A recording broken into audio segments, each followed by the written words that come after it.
Cricket का नाम सचिन तेंदुलकर के बिना अधूर है।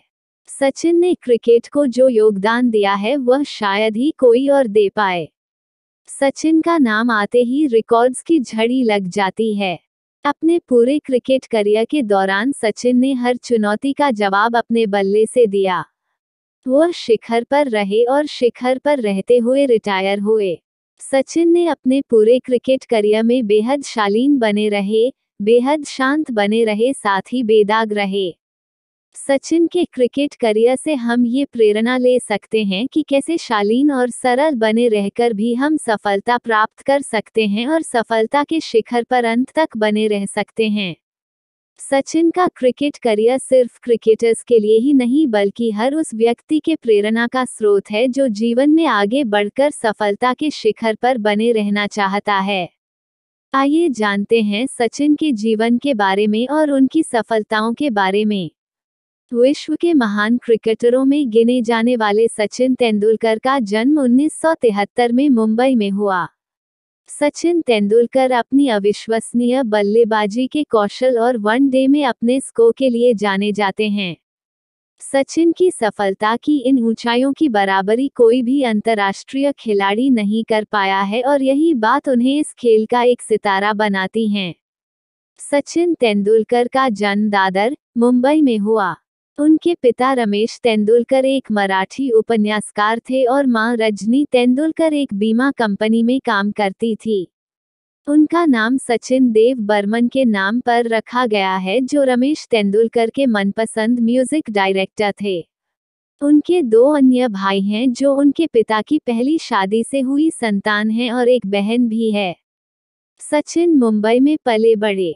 उनके माता पिता अपेक्षाकृत मामूली और मध्यम वर्ग से थे जो सचिन को अच्छी शिक्षा देकर उनके भविष्य को उज्जवल बनाना चाहते थे। हालांकि सचिन तेंदुलकर ने शिक्षा को एक अवसर के बजाय कर्तव्य समझा और प्रारंभिक दिनों उनकी गिनती नटखट बच्चों में होती थी। हाल ही में आई सचिन की फिल्म सचिन ए बिलियन ड्रीम्स में भी सचिन के इस रूप को दर्शाया गया है। रमाकांत जी ने तुरंत सचिन की प्रतिभा को पहचान लिया और उन्होंने सलाह दी कि सचिन को नई हाई स्कूल में प्रवेश लेना चाहिए जहां अधिक आधुनिक क्रिकेट सिखाया जाता हो। सचिन ने उनकी सलाह को माना और कुछ दिनों बाद ही नई स्कूल में प्रवेश लिया।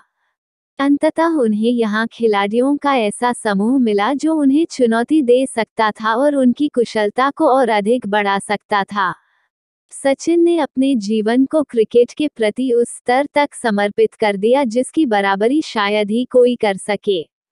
स्कूल के बाद वे कई घंटे ट्रेनिंग के मैदान पर बिताते थे, अपने साथी खिलाड़ियों के साथ बैटिंग सिस्टम बनाते ताकि वे स्वयं को प्रोत्साहित कर सकें। वे स्टंप्स के ऊपर ₹1 का सिक्का रखते थे और खिलाड़ियों को चुनौती देते थे वे उन्हें आउट करके दिखाए। यदि वे आउट हो गए तो खिलाड़ी वह सिक्का अपने पास रख सकता था और यदि पूरे ट्रेनिंग सत्र के दौरान वे आउट नहीं हुए तो वह सिक्का वे रख लेते थे। सचिन की यह बैटिंग स्ट्रैटेजी बहुत प्रभावी रही और ट्रेनिंग खत्म होने के बाद जब वे स्कूल से निकलते तो उनके पास 13 से भी अधिक सिक्के होते थे। यह उनकी योग्यता और अभिप्रेरित बैट्समैन को प्रदर्शित करता है। तेंदुलकर ने 1980 के आखिरी सालों में एक पेशेवर के तौर पर क्रिकेट खेलना शुरू किया जिसमें उन्होंने भारत के बल्लेबाज के रूप में पाकिस्तान और न्यूजीलैंड के विरुद्ध मैच खेला। मात्र 16 वर्ष की उम्र में उन्होंने अपनी टीनएज में अंतर्राष्ट्रीय क्रिकेट मैच खेलना शुरू किया और 20 वर्ष की उम्र तक वे भारतीय क्रिकेट के स्टार बन गए।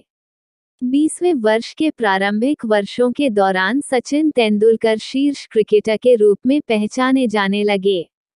उन्होंने 21 वर्ष की उम्र में ऑस्ट्रेलिया के विरुद्ध वनडे मैच में अपना पहला शतक बनाया।